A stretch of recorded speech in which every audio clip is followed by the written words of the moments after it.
이사야서 강의 31번째 시간입니다. 지난 주일은 화 있을진저라고 하는 제목으로 말씀을 드렸습니다. 아수르가 그렇게 잘 나가고 번영을 이루었던 나라가 왜 하나님 앞에 저주의 심판을 받았는가? 먼저는 하나님의 섭리를 믿지 않았기 때문이다. 하나님 앞에 교만했기 때문이다. 또 우상을 숭배했기 때문이다 라고 말씀을 드렸죠. 우리는 하나님의 섭리를 믿지 않고 교만하고 그리고 우상을 숭배하면 하나님의 심판이 있다고 하는 사실을 기억하고 복받는 자의 삶으로 믿음을 지켜나가는 사랑하는 자들이 되시기를 다시 한번 주님의 이름으로 간절히 바랍니다. 여러분, 예수님이 약속대로 이 땅에 오시는 날은 심판 날입니다. 재림의 주님은 심판주로 이 땅에 오셔서 오른편과 왼편을 구별하신다. 마태복음 25장에 말씀해 주고 있죠. 오늘 오전에도 말씀드린 대로 신앙생활에도 중간에 있을 수 없듯 주님께서 오시는 그날에도 오른편과 왼편만 있을 뿐이지 중앙에는 사람이 없습니다. 이쪽도 저쪽도 아닌 사람이 없어요. 교리 중 천주교에서는 어린 아이가 죽으면 영아 림보에 간다. 또 선조들이 죽으면 선조 림보라고 하는 곳을 그들이 말하고 있는데 이 림보라는 뜻이 가장자리 이런 뜻입니다. 천국도 지옥도 아닌 가장자리에 있게 된다 이런 뜻인데 성경에는 그렇게 말씀하고 있지 않죠. 오른편, 왼편, 천국, 지옥 분명히 말씀하고 있습니다. 우리가 잘 아는 대로 오른편에 있는 자들에게는 하나님께서는 복을 주세요. 다시 한번 그 복을 소망해 볼까요? 마태복음 25장 34절 같이 봅니다. 그때의 임금이 그 오른편에 있는 자들에게 이르시되 내 아버지께 복받을 자들이여 나와 창세로부터 너희를 위하여 예비된 나라를 상속받으라. 또 왼편에 있는 자들에게는 저주가 경고되어 있죠. 마태복음 25장 41절입니다. 또 왼편에 있는 자들에게 이르시되 저주를 받은 자들아 나를 떠나 마귀와 그 사자들을 위하여 예비된 영원한 불에 들어가라. 왼편에 있는 자들에게는 말씀하시기를 저주를 받은 자들아 그랬어요. 이건 이미 하나님 앞에 택감 받지 못한 자들, 왼편에 선 자들은 이미 저주를 받았다라는 것이고요. 오른편에 있는 자들에게는 복받을 자들이요. 이렇게 말을 하고 있죠. 오른편과 왼편, 상을 받는 자, 벌을 받는 자의 구분입니다. 그래서 오른편에 구별된 자들은 하나님께서 그들을 위해서 예비된 상이 있다라고 성경은 약속하고 있어요. 물론 아시는 대로 우리가 구원은 믿음으로 받는다. 진리를 믿을 때 예수께서 그리스도여 하나님이심을 고백할 때 성령에 의해서 고백되어진 거로 하나님께서 의롭다 칭해 주시고 하나님의 자녀 삼아 주시고 천국을 상속케 하시죠. 근데 상이라고 하는 것은 행위가 따라가야 돼요.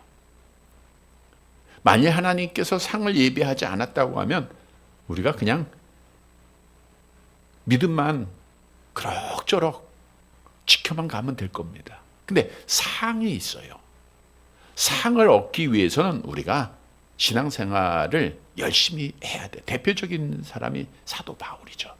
사도 바울은 하나님 앞에 구원받았음을 감격하며 하나님께서 예비하신 상을 믿었기에 빌립보서 3장에 보니까 오직 목표가 주께서 나를 위해서 부르신 부름의 상을 위하여 쫓아간다라고 고백을 하고 그렇게 열심히 달려간 거예요. 그래서 우리도 사도 바울처럼 오른편에 구별된 자들은 상을 위해서 달려가야 합니다. 여러분 한번 보세요. 이 땅에서도 상을 얻기 위해서 얼마나 많은 사람들이 노력하고 수고하고 있습니까? 그런데 이 땅의 상은 다 썩어질 상이잖아요. 열심히 공부해서 받았던 상장들, 지금 여러분들에게 무슨 의미가 있을까요? 열심히 공부해서 받았던 졸업장들, 개근장들 아마 나이가 들어가면서 종이 한 장에 불과할 거예요. 그렇게 귀하고 그렇게 영광스러웠던 일들이 아무것도 아닙니다. 그래서 성경도 이렇게 말씀하죠. 고린도전서 9장 25절 같이 봅니다. 이구기를 다투는 자마다 모든 일에 절제하나니 그들은 썩을 승리자의 관을 얻고자 하되 우리는 썩지 아니할 것을 얻고자 하노라. 나를 위해서 하나님께서 썩지 아니하는 귀한 면류관, 영생의 면류관, 의의 면류관, 영광의 면류관을 예비하시길 믿으시기를 바랍니다. 그래서 이 상을 위해서 우리가 열심히 달려가야 돼요. 빌립보서 2장 16절 함께 봅니다. 생명의 말씀을 밝혀 나의 다름질이 헛되지 아니하고 수고도 헛되지 아니하므로 그리스도의 날에 내가 자랑할 것이 있게 하려 함이라. 생명의 말씀이 밝혀줘요. 나의 다름질이 헛되지 않다.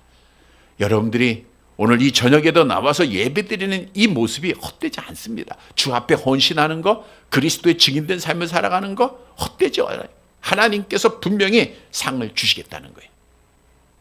우리는 이 땅에서 하나님께서 나를 위해서 예비된 상을 절대로 빼앗기지 말아야 됩니다. 성경도 명하고 있죠. 계시록 3장 11절 함께 봅니다. 내가 속히 오리니 내가 가진 것을 굳게 잡아 아무도 내 면류관을 빼앗지 못하게 하라. 우리 면류관 빼앗기지 말고 면류관 받으시기를 바랍니다. 오늘 본문으로 가보면 아수르가 왜 벌을 받았는가? 오늘 본문 12절에 벌하시리라 라고 하는 말씀이 있는데 이 말씀이 오늘 설교 제목입니다. 벌하시리라. 왜 벌을 받았고 어떤 벌을 받았는가? 이 말씀 가운데서 바꿔 얘기하면 벌 받은 자의 모습을 교훈으로 반대로 우리가 생활하면 상 받는 거 아닙니까? 그래서 우리는 상 받을 자로서 아수르의 그 이유를 우리가 바로 깨닫고 교훈으로 얻어서 상 받는 자의 삶으로 믿음 지키고 정말 하나님께서 약속하신 대로 상 받는 사랑하는 성도들이 되시기를 간절히 바랍니다. 첫째 대지로 벌 받는 자는 완악한 마음을 가진 자예요. 본문 12절 말씀 본문 함께 보도록 할게요. 12절 같이 봅니다. 그러므로 주께서 주의 일을 시온산과 예루살렘에 다 행하신 후에 아수르 왕의 완악한 마음의 열매와 높은 눈의 자랑을 벌하시리라. 그렇죠. 그러므로 앞절에서 말씀한 대로 아수르 왕의 교만함에 대해서 심판을 예언을 하셨죠. 아수르의 왕이 하나님의 섭리를 믿지 않고 교만하고 그래서 하나님이 그들을 심판하시겠다 약속했기 때문에 그러므로 주께서 그랬어요. 주께서라는 것은 주권자께서라고 하는 뜻이에요. 왜 여호와 하나님이 이사야 선지자에게 말씀을 주시면서 내가 주께서라고 말씀하셨는가? 이것은 하나님께서 모든 일을 다 주관하고 계시다라고 하는 사실을 밝혀주는 거예요. 즉 아수르가 예루살렘을 점령하고 북이스라엘을 멸망신 것도 누가 하신 거예요? 주께서 하신 거예요. 주권을 가진 분이 하신 거 아닙니까? 아수르가 많은 나라를 멸망시키고 제국을 이룬 것도 누가 하셨어요? 주께서 주권을 가진 자가 행하셨다라는 것을 말씀해 주고 있는 거예요. 그래서 주의 일을 시온산과 예루살렘에 다 행하신 후에 이 말씀은 주의 일이에요. 예루살렘과 시온산에 다 행했다는 것은 예루살렘 즉 북이스라엘을 말하죠. 북이스라엘이 하나님 앞에 회개하고 돌아오지 않자 하나님께서 아수르를 주께서 사용하여 그들을 멸망시킵니다. 그들을 심판하시지 않았습니까? 그러니까 결국은 주께서 시온산과 예루살렘의 멸망을 다 행하셨어요. 그러니까 하나님은 당신의 뜻을 완전하게 이루신 분이에요. 그러니까 하나님이 누구를 사용했어요? 아수르 왕을 사용하신 거예요. 주께서. 그런데 보세요. 오늘 본문에 보면 아수르 왕의 완악한 마음의 열매와 높은 눈의 자랑을 벌하시리라. 그러니까 아수르 왕은 어떤 마음이에요? 완악한 마음을 가졌다는 거예요. 하나님이 없는 마음, 오만방자한 마음. 그 높은 눈은 교만함을 말하죠. 벌하신다고 하는 것은 결산하러 찾아가신 여호와께서 저주의 심판하신다. 이걸 마지막 때의 말씀으로 적용하면 지옥의 형벌을 주신다라는 거예요. 여러분 사실 아수르를 고대 근동의 강자로 세우시고 그들을 통해서 북이스라엘을 패망케 하신 분은 말씀드린 대로 누가 하셨다고요? 여호와 하나님이 주께서 하신 거예요. 그런데 아수르 왕은 어떤 마음을 가지고 있어요? 완악한 마음을 가지고 있어요. 그래서 하나님 앞에 심판을 받게 됩니다. 오늘 본문이 우리에게 주는 교훈이에요. 우리가 완악한 마음을 가진 자는 벌을 받아요. 완악한 마음이라는 것은 원문의 의미는 단단한 마음, 돌 같은 마음을 의미하거든요. 영적으로는 눈이 가려지고 마음이 돌처럼 굳어졌어요. 그래서 하나님의 말씀을 받아들이지 않는 상태입니다. 구체적으로 완악한 마음을 가진 자가 누군가? 우리 예수님께서 씨 뿌리는 자의 비유를 통해서 알 수 있듯이 우리 예수님이 씨를 뿌릴 때 길가에 돌밭에 가시떨기에 좋은 땅에 뿌리지 않습니까? 완악한 마음은 돌밭에 뿌려진 씨앗. 그러니까 그 씨앗이 뿌리를 내릴 수가 없는 거죠. 그러니까 우리가 지금 하나님의 말씀을 들어도 막 마음에서 튕겨나가는 자들이 있어요. 벽에 막 그 공을 던질 때 탁 튕겨오듯이 하나님의 말씀이 튕겨져 오는 그게 완악한 마음입니다. 우리 마태복음 13장 20절 21절 돌밭에 뿌려진 씨가 뭔가 같이 봅니다. 돌밭에 뿌려졌다는 것은 말씀을 듣고 즉시 기쁨으로 받되 그 속에 뿌리가 없어 잠시 견디다가 말씀으로 말미암아 하나 환난이나 박해가 일어날 때는 곧 넘어질, 이게 다 완악한 자의 마음입니다.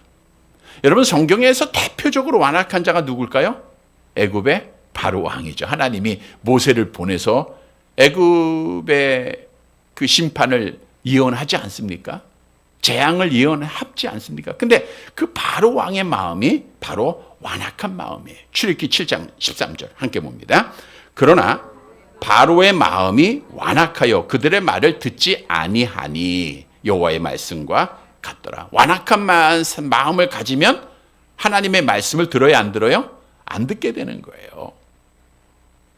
그래서 완악한 마음을 가진 사람들은 하나님의 말씀이 안 들어오니까 어떻게 행해요? 자기 마음대로 행하는 거예요. 자기 생각을 하나님의 말씀보다 앞세우는 겁니다. 내 뜻대로 하는 거예요. 여러분 잘 보세요. 내가 지금 신앙생활하면서 하나님의 말씀대로 하고 있는가? 아니면 내 뜻, 내 생각을 하나님의 말씀보다 앞세우고 있는가? 하나님의 말씀보다 내 생각을 앞세운다고 하면 이게 완악한 마음이에요. 사울왕이 하나님께서 말씀하시잖아요. 야, 제사는 제사장만이 드려야 돼. 그리고 아가강 아수르를 붙이면서 다 멸하라. 근데 사울왕은 하나님의 말씀을 듣고도 무시하는 거예요. 그게 완악한 마음입니다. 하나님의 말씀이 안 들어와요.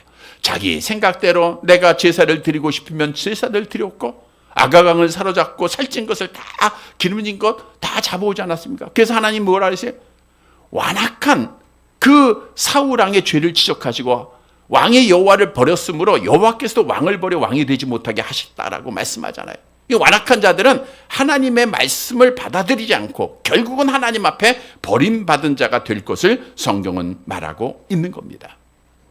따라서 완악한 자들은 하나님의 말씀이 안 들어오니까, 하나님의 말씀은 우리의 죄를 밝혀주는 영혼의 거울이라고 하잖아요. 회개가 없어요. 마태복음 13장 15절 같이 봅니다. 이 백성들의 마음이 완악하여져서 그 귀에 듣기에 둔하고 눈은 감았으니 이는 눈으로 보고 귀로 듣고 마음으로 깨달아 돌이켜 내게 고침을 받을까 두려워함이라 하여. 백성들의 마음이 완악하다니까 말씀이 안 들려요. 그러니까 회개가 모릅니다. 여러분, 회개할 줄 모르면 어떻게 돼요? 결국은 멸망받는 거 아니에요? 가룟 유다가 회개하지 않았다가 하나님 앞에 심판을 받잖아요. 로마서 2장 5절 같이 봅니다. 다만 내 고집과 회개하지 아니한 마음을 따라 진노의 날 곧 하나님의 의로우신 심판이 나타나는 그날에 임할 진노를 내게 쌓는도다. 여기서 고집, 완악한 마음이에요.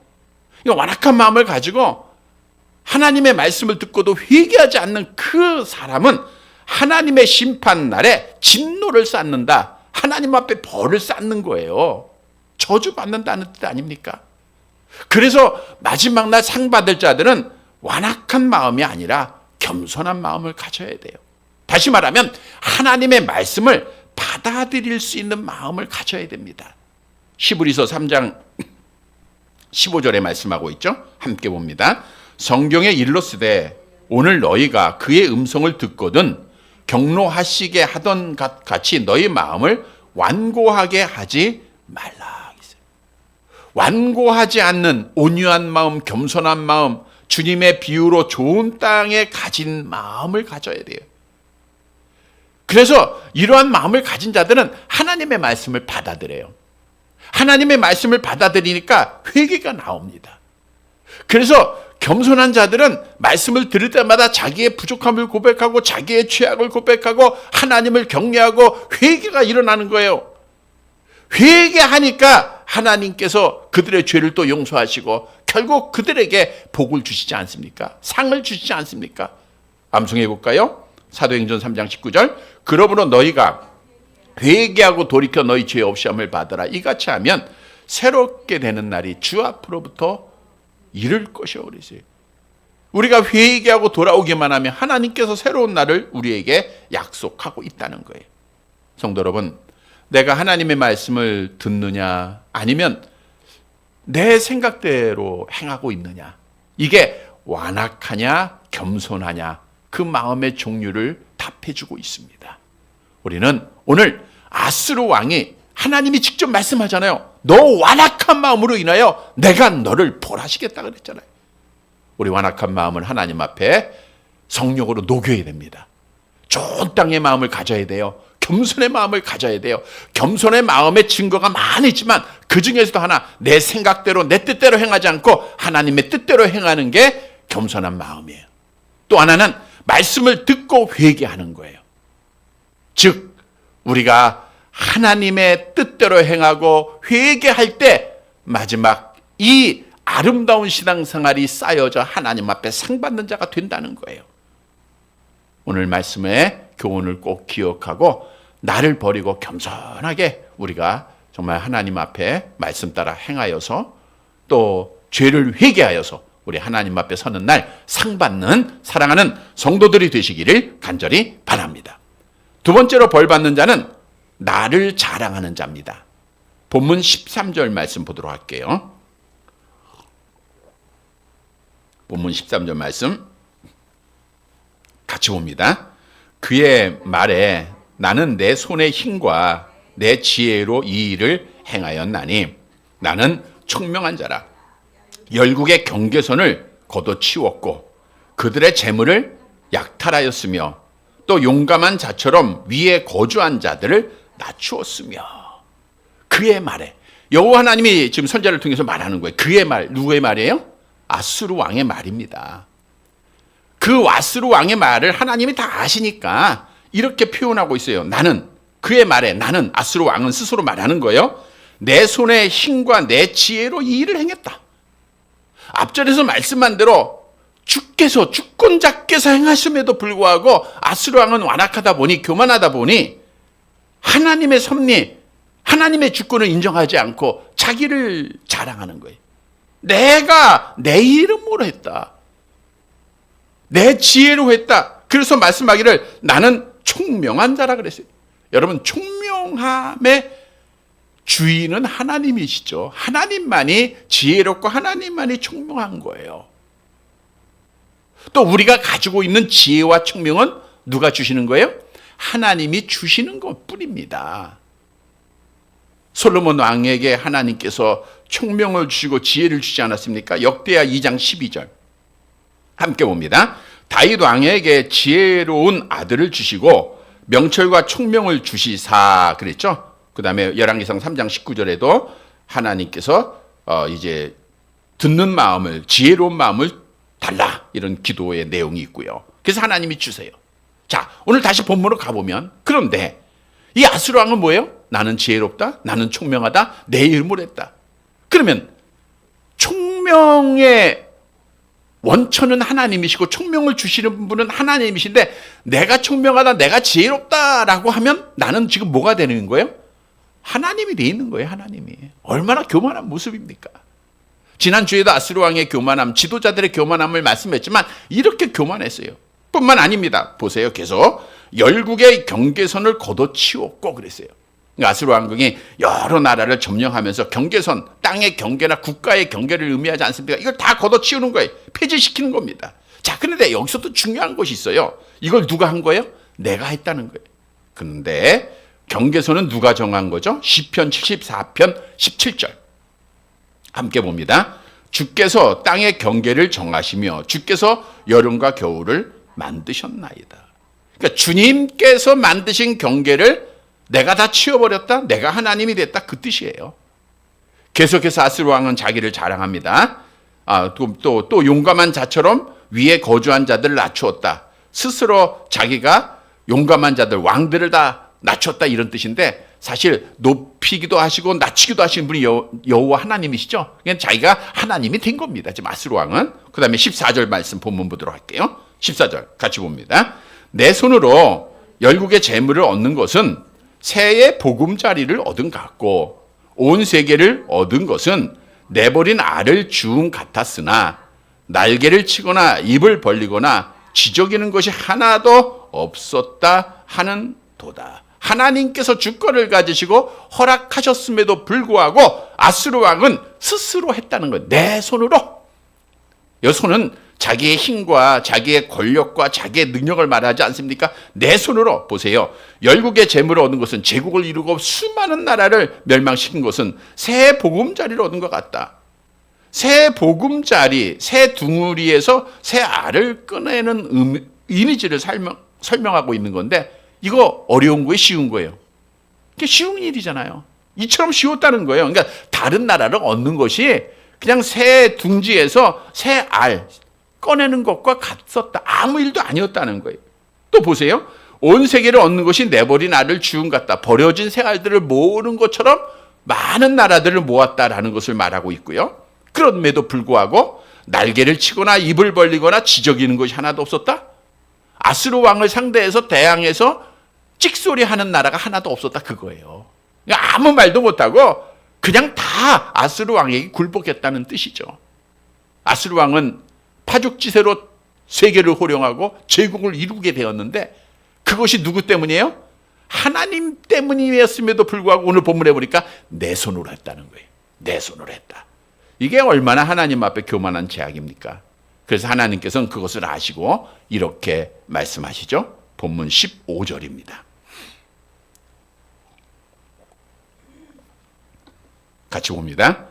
도끼가 어찌 찍는 자에게 스스로를 자랑하겠으며 톱이 어찌 켜는 자에게 스스로 큰 채 하겠느냐. 이는 막대기가 자기를 드는 자를 움직이려 하며 몽둥이가 나무 아닌 사람을 들려 함과 같음이라. 하나님께서 이런 비유를 하세요. 자기의 신분을 망각하고 하나님처럼 높아지고 자기를 자랑하는 아수르 왕을 향하여 말합니다. 보세요. 도끼나 톱이나 막대기나 몽둥이, 이 도구들은 지금 여기 도끼가 있고 또 톱이 있고 몽둥이가 있고 막대기가 있어요. 그냥 이 도구는 아무것도 아니에요. 근데 그것을 사용하는 자의 손에 들렸을 때에 도끼를 가지고 나무를 쪼갤 수도 있고 톱을 가지고 나무를 베일 수도 있고 몽둥이로 우리가 칠 수도 있는, 그러니까 그 사람에게 달려있는 거지 그 도구는 아무것도 아니라 그 뜻이에요. 자, 이 말씀의 비유는 지금 아수르는 뭐예요? 도끼요, 톱이요, 몽둥이요, 막대기에 불과하다는 거예요. 근데 자기가 사람인 척, 자기가 주인인 척 하고 있다는 거예요. 자기가 하나님인 척 하고 있다는 거예요. 사실 하나님께서는 아수르를 막대기로 몽둥이로 사용하셨다라고 말씀하지 않았습니까? 지난주에 이사야서 10장 5절 함께 볼게요. 아수르 사람은 화 있을진저 그는 내 진노의 막대기요 그 손에 몽둥이는 내 분노. 그러니까 막대기 몽둥이에 불과한 아무것도 아니에요. 하나님이 사용하니까 하나님의 사용에 따라서 그가 그 막대기와 몽둥이로 다른 나라를 치고 점령했을 뿐이라는 거예요. 그래서 하나님이 오늘 본문 15절에 말씀하시기를 뭐라 그래요? 도끼가 어찌 찍는 자에게 스스로를 자랑하겠느냐. 도끼질하는 주인한테 도끼가 자기를 어떻게 자랑할 수 있어요? 하나님 앞에 어떻게 높아지고 자랑할 수 있느냐는 거예요. 톱이 어찌 켜는 자에게 스스로 큰 치 하겠느냐? 켜는 자는 누구예요? 하나님이시죠. 하나님 앞에 어떻게 너를 높일 수 있느냐는 거예요. 막대기가 자기를 드는 자를 움직이려 하면 몽둥이가 나 아닌 사람을 들려온 것 같다라고 아스루 왕의 교만함을, 그가 하나님처럼 되고 자기를 자랑함을 하나님께서 지적하시고 그에게 저주를 선포하시고 그에게 심판을 내리신 거예요. 다시 말하면 자기가 하나님처럼 높아지고 자기를 자랑하는 자는 반드시 하나님 앞에 심판받는다는 거예요. 그래서 오늘 본문에서 우리에게 주는 교훈은 우리가 나를 높여서는 안 돼요. 나를 자랑해서는, 내가 하나님의 영광의 자리에 내가 올라가서는 하나님 앞에 심판받는다는 거예요. 바꿔 얘기하면 정말 마지막 우리가 하나님 앞에 상 받는 자가 되기 위해서는 항상 주님만 높여드리고 나를 자랑하지 말고 주님을 자랑하는 자가 되어야 할 것을 교훈해주고 있는 겁니다. 우리가 바벨론 왕의 느부갓네살 왕에 대해서도 이미 여러 번 말씀을 드렸듯 느부갓네살 왕이 자기를 위해서 금신상을 만들어 놓잖아요. 누구를 높이는 거예요? 자기를 높이는 거예요. 자기를 자랑하는 거예요. 그러다가 얼마나 참 비참하게 벌을 받았습니까? 헤로드 왕이 하나님의 영광을 가로챘다가 벌레 먹어 죽었다? 하나님 앞에서 스스로 높아지다가 죽은 거예요. 그래서 우리는 정말 나의 이름 높이지 말아야 돼요. 어떤 유명한 목사님이 자기의 출신 학교에 몇 단인가 됐죠. 동상을 세웠어요. 근데 그 자리에 참석해서 축사도 하는데 많은 정말 올바른 신앙을 가진 또 목회자들이 비난을 참 많이 했습니다. 어떻게 동상을 세울 수가 있느냐, 자기를 위해서. 그건 자기를 자랑하고 자기를 높이는 일이 아니냐. 분명히 하나님께서는 계명을 통해서도 말씀하지 않았습니까? 하나님을 높이고 하나님을 자랑해야지 내가 스스로 내 동상을 세우는 것은 어리석은 짓이에요. 따라서 복을 받은 자는 항상 나를 버려야 돼요. 우리 주님 말씀하잖아요. 너희가 나를 따라오려거든 자기를 부인해라.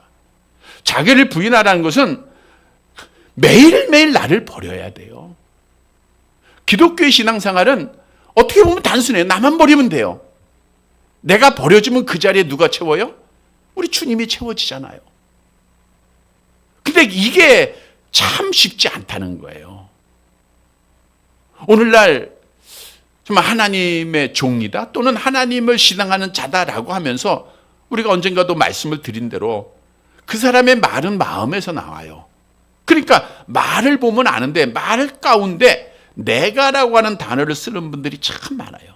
내가 기도해 보니까, 내가 전도했고, 내가 교회를 세웠고, 내가 하는 분들이 많은데 이거 다 고쳐줘야 돼요. 그 내가라고 하는 단어 대신에 누가 들어오셔야 돼요? 하나님이 전도하게 하셨고, 하나님이 교회를 씌웠고, 하나님이라는 말로 바꿔줘야 돼요. 왜냐하면 내가 한 것이 아니라 오늘 아스루 왕 보세요. 자기가 했다고 하는데 자기가 한 게 아니라 주권자 대신 여호와 하나님이 하셨잖아요.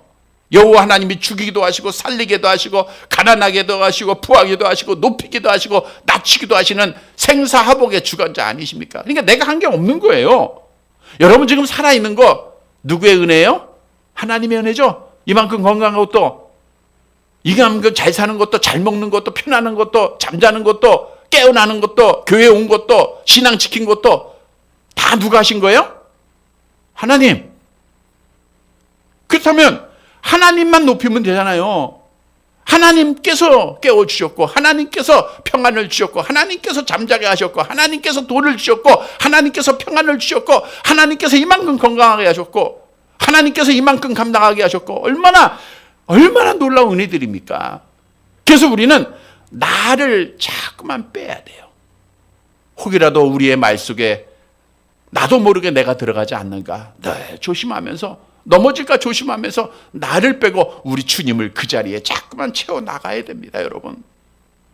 성경도 우리가 재물 얻은 것 하나님이 주셨기 때문이죠. 신명기 8장 18절 같이 봅니다. 내 하나님 여호와를 기억하라. 그가 네게 재물을 얻을 능력을 주기에, 내가 부하게 된 거 하나님의 능력이에요, 은혜예요. 내가 한 게 아닙니다. 건강도 마찬가지고요. 내가 열심히 노력해서 헬스하고 땀 흘려서 이만큼 건강한 거, 내가 열심히 걸어서 건강한 거 아니에요. 하나님이 주신 겁니다. 하나님께서 이만큼 건강해 해주세요. 이 말과 내가 열심히 걷고 노력해서 이만큼 건강해, 이거 틀리잖아요. 오늘 아스루 왕은 내가 걷고 내가 뛰고 내가 노력해서 건강하다는 그렇게 말한 거예요. 그래서 하나님 앞에 심판받았어요. 그래서 우리 상 받을 자들은 오직 주님, 나를 자랑하지 말고 주님을 자랑하고 내 자리에 우리 주님으로 채워가야 돼요. 그게 기독교의 신앙생활입니다. 그게 상 받는 자의 삶이에요. 성도 여러분, 오늘 아스루 왕의 모습, 내가 이 말씀을, 그러다 멸망받았음을 꼭 기억하고 우리는 오직 주님 하다가 하나님 앞에 상 받는 사랑하는 성도들이 되시기를 간절히 바랍니다. 세 번째로 하나님이 벌을 주시는데 어떤 벌을 주냐? 불의 심판을 하신다는 거예요. 하나님의 벌은 불의 심판입니다. 보면 16절 말씀 보도록 할게요. 같이 봅니다. 그러므로 주 만군의 여호와께서 살찐 자를 파리하게 하시며 그의 영화 아래에 불이 붙는 것 같이 맹렬히 타게 하실 것이라. 그러므로 이제 아스루 왕이 교만했죠. 스스로를 자랑하죠. 완악하죠. 말씀 듣지 않죠. 회개하지 않죠. 그러므로 주 만군의 여호와께서, 주권자 되신 여호와, 만군의 여호와께서 그랬어요. 여기서 만군의 여호와라는 것은 천군 천사를 호령하시는 여호와께서 그래요. 그러니까 천군 천사의 호령을 따라 행하시기 때문에 그 일은 반드시 이루어진다는 뜻이고요. 살찐 자를 파리하게 하시며, 여기 살찐 자라는 것은 당시에 아수르 나라가 가졌던 국력을 말하는 거예요. 얼마나 살쪄 있습니까? 그것을 파리하게 하신다, 허약하게 하신다는 거예요. 또 살찐 자가 복수로 사용됐으니까 뭐 한 부분만 아니라 경제나 국방이나 뭐 국력이나 모든 것을 다 턱없이 부족하게 하시겠다라고 말씀한 것이고요. 또 그의 영화 아래에 불이 붙는 것 같이 맹렬히 타게 하실 것이며, 그러니까 아스루 왕이 누렸던 영광이 불에 타서 다 없어지게 될 것을 말씀하고 있습니다. 자, 17절 말씀 봅니다. 같이 봅니다. 이스라엘의 빛은 불이 되고 그의 거룩한 이는 불꽃이 되실 것이니라. 하루 사이에 그의 가시와 찔레가 소멸되며. 이스라엘의 빛, 하나님의 택한 백성들의 빛 누구예요? 여호와 하나님이에요. 하나님은 뭐가 되세요? 불이 되신다. 불은 모름이에요? 태우는 심판주가 되신다는 거 말하고 있고요. 또 그의 거룩하신 이 하나님이죠. 하나님이 불꽃이 되신다. 그것도 태운다는 의미예요. 자, 그런데 하루 사이에 그의 가시와 찔레가 소멸되겠다. 하루 사이라는 것, 이미 하나님이 북이스라엘을 예언할 때 하루 사이에 일이 일어날 것이다라고 말씀을 드렸던 적이 있죠. 이사야서 9장 14절 함께 봅니다. 그러므로 여호와께서 하루 사이에 이스라엘 중에서 머리와 꼬리와 종려나무까지와 갈대를 끊으시겠다. 여기 하루 사이라는 것은 순식간이라는 뜻이에요. 내가 지금 배부르게 평화롭게 있는 것 같지만 순식간에 하나님께서 불로 심판하시겠다. 가시와, 오늘 본문에 보니까 찔레가 소멸되며 그랬어요. 여러분, 가시와 찔레라는 것은 그 들포들을 맺는 포도원에 자라게 된 가시 엉겅퀴예요. 그러니까 얼마나 잘 탑니까? 그러니까 하나님이 불꽃이 되시니까 그 가시와 찔레가 될 것이라는 것은 순식간에 그들은 다 불로 태워져서 재가 될 것이다 라고 하는 말씀이죠. 18절 같이 봅니다. 그의 숲과 기름진 밭의 영광이 전부 소멸되리니 병자가 점점 쇠약하여 감 같을 것이라. 그의 숲, 그러니까 초목들이 빽빽히 들어찬 숲을 말하는데 당시에 아수르가 가졌던 모든 영화들입니다. 근데 그게 다 소멸돼요. 불로 다 태워 없어진다는 거예요. 어떻게 해요?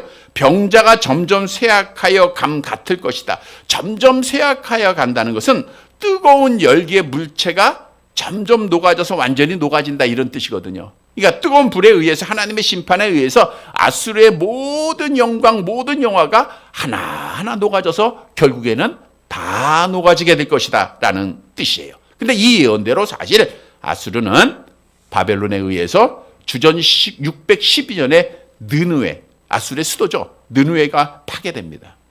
그리고 주전 605년에 완전히 멸망을 순식간에 멸망받은 거예요. 우리가 열왕기상, 사무엘상을 통해서도, 그 상하를 통해서도 계속 말씀드렸던 아수르가 바벨론에 의해서 완전히 멸망을 받았어요. 본문 19절 함께 봅니다. 그의 숲에 남은 나무의 수가 희소하여 아이라도 능히 계수할 수 있으리라. 아이라도 능히 계수할 수 있다. 아이가 쉴 수 있는 것은 한둘 셋, 하나 둘 셋 이거 없잖아요. 그러니까 다 멸망받는다 그 뜻이에요. 자, 말씀이 주시는 교훈은 하나님은 완악한 자, 자신을 자랑하는 자 반드시 벌하시는데 그 벌은 뭐예요? 불의 심판이라는 거예요. 그런데 이 불의 심판은 마지막 날 주님께서 심판주로 임하셔서 이 세상을 심판하는 그 심판을 의미하고 있다는 거예요. 이사야서 9장 19절 함께 봅니다. 만군의 여호와의 진노로 말미암아 이 땅이 불타리니, 이 땅이 다 불탄다는 거예요. 그래서 많은 성경은 마지막 심판은 불의 심판이다라고 우리에게 경고하고 있는 말씀들이 많죠. 우리 베드로후서 3장 10절 함께 봅니다. 그러나 주의 날이 도둑같이 오리니 그 날에는 하늘이 큰 소리로 떠나가고 물질이 뜨거운 불에 풀어지고 땅과 그 중에 있는 모든 것이 드러날라. 그 날은, 주의 날은 도둑같이 순식간에 하루같이 임하는데 그 날에 하늘이 큰 소리로 떠나간다는 거예요. 그리고 나서 물질이 뜨거운 불에 풀어진다는 거예요. 물질이 뜨거운 불에 풀어진다. 말라기 4장 1절에도 같은 내용의 예언입니다. 함께 봅니다. 만군의 여호와가 이르노라. 보라, 용광로 불같은 날이 이르리니 교만한 자와 악을 행하는 자는 다 지푸라기 같을 것이라. 그 이르는 날에 그들을 살라 그 뿌리와 가지를 남기지 아니할 것이로되. 그래서 그날 불의 심판, 북이스라엘이 불의 심판을 받고 아수르가 불의 심판을 받은 것은 마지막 날 우리 주님의 불의 심판을 예표해 주고 있는 겁니다. 그 날에 우리가 사랑했던 것, 가졌던 것, 소중히 여겼던 것, 자랑했던 것, 이 모든 것들이 다 불에 타서 없어진다는 거예요. 이 땅의 것은 허무하게 되는 거죠. 베드로전서 1장 24절 함께 봅니다. 그러므로 모든 육체는 풀과 같고 그 모든 영광은 풀의 꽃과 같으니 풀은 마르고 꽃은 떨어지되. 여러분, 마지막 불의 심판 날, 하나님 앞에 벌 받는 날은 이 땅의 모든 것이 다 태워져서 없어지는 거예요. 그러면 이 땅의 것을 사랑하고 이 땅의 것을 소중하게 여겼던 자들은 어떻게 되죠? 헛된 삶이 되는 거예요. 솔로몬이 고백처럼 헛되고 헛되다, 나는 해 아래서 아무것도 아니다 라고 고백할 수밖에 없고 하나님 앞에 심판받을 수밖에 없는 거예요. 모든 것이 한 줌의 재가 되는 거예요. 그래서 하나님의 벌을 아는 자들은 하나님의 상을 소망하면서 우리는 땅의 것에 소망을 두지 말아야 돼요. 땅의 것을 소망 두지 말아야 우리가 믿음을 지킬 수 있는 겁니다. 베드로후서 3장 13절 함께 봅니다. 우리는 그의 약속대로 의가 있는 곳인 새하늘과 새 땅을 바라보도다. 여러분, 복받을 자들은 새하늘과 새 땅을 받아서 끝까지 믿음 지키는 자인 줄 믿습니다. 땅의 것을 바라보면 우리가 믿음 못 지킨다 했잖아요. 땅의 것이 보이면 하나님이 안 보인다. 오늘 오전에도 말씀드렸잖아요. 우리는 너무 보는 것이 많아요. 정말 우리는 눈을 감으나 눈을 뜨나 여호와 하나님만 바라봐야 됩니다. 하나님만 보여야 됩니다. 영원히 없어질 한 줌의 재가 될 세상 바라보지 말고 없어지지 아니한 우리 주님이 영원한 왕이 되셔서 통치할 그 나라를 바라볼 때 우리가 믿음 지키는 거예요.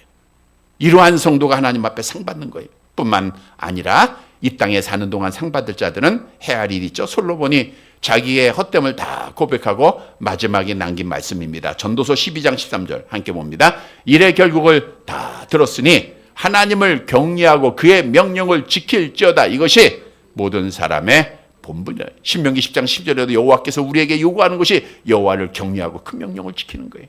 우리는 여호와를 경외할 때 믿음을 지키고 하나님 앞에 복받는 자가 돼요. 하나님을 경외한다는 것은 하나님을 두려워하고 하나님 무서워하면서 말하고 행동하는 거예요. 물론 그것이 궁극적으로는 예배로 이어지죠. 하나님 앞에 참 예배 드리는 겁니다. 그래서 예배만 드려도, 정말 하나님 앞에 참 예배만 드려도 하나님 앞에 상 받게 되는 거예요. 우리는 오늘 말씀을 통해서 그 북이스라엘이 한 줌의 죄로 변하고 아수르의 그 모든 제국이 불의 심판을 통해서 한 줌의 죄로 변했다고 하는 이 역사적인 사건을 다시 한번 기억하면서 우리는 땅의 것 마지막 심판날에 다 없어질 겁니다. 우리가 하나님 앞에 그 전에 부름받는다고 하면 가져갈 것 아무것도 없어요. 다 없어져 헛된 거예요. 우리가 이 땅의 것 바라보다가 낙심하지 말고 새하늘과 새 땅 우리가 바라보면서 믿음 지키고 여호와를 경외하고 하나님 앞에 참 예배 드려서 우리 하나님 앞에 서는 날 상 받는 우리 사랑하는 성도들이 되시기를 간절히 바랍니다. 말씀을 정리해 드립니다. 여러분, 주님은 반드시 재림하세요. 그러면 주님의 심판날은 반드시 있다는 거예요. 그 심판날에는 중앙이 없습니다. 오른쪽이냐 왼쪽이냐, 복을 받느냐 저주 받느냐, 상 받느냐 벌 받느냐예요. 우리는 하나님 앞에 예수를 그리스도로 믿음으로 상 받을 자인 줄 믿으시기를 바랍니다. 근데 우리 이 상을 빼앗기지 말아야 돼요. 성도 여러분, 벌 받은 자가 오늘 본문은 누군가를 우리에게 알려주세요. 먼저는 벌 받은 자는 어떤 자예요? 완악한 자예요. 하나님의 말씀을 듣지도 않고 회개하지도 않는 자들. 우리는 정말 하나님의 말씀을 듣는 마음을 가져야 되고 회개하는 자가 되어야 됩니다. 두 번째로 하나님 앞에 벌 받을 자는 자기를 자랑하는 자예요. 그래서 우리는 말 중에 나도 모르게 내가라고 하는 말을 쓰지 말아야 돼요. 우리 주님이, 하나님이 이런 말을 써서 우리 하나님의 이름을 높이고 복받는 자가 돼야 돼요. 그리고 마지막 벌의 심판은 불의 심판입니다. 마지막 벌은. 그래서 우리는 땅의 것 바라보지 말고 새하늘과 새 땅 바라보면서 여호와를 경외해야 돼요. 사랑하는 성도 여러분, 오늘 주신 말씀을 꼭 기억하고 우리는 하나님 앞에 완악한 자가 아니라 겸손하게 말씀을 듣고 회개하는 자, 나를 자랑하는 자가 아니라 주님을 자랑하는 자, 그리고 새하늘과 새 땅 바라보면서 여호와를 경외하면서 마지막까지 믿음 잘 지켜서 주 앞에 서는 날 참 잘했다 칭찬받고 면류관 받는 살아가는 성도들이 되시기를 주님의 이름으로 간절히 바랍니다.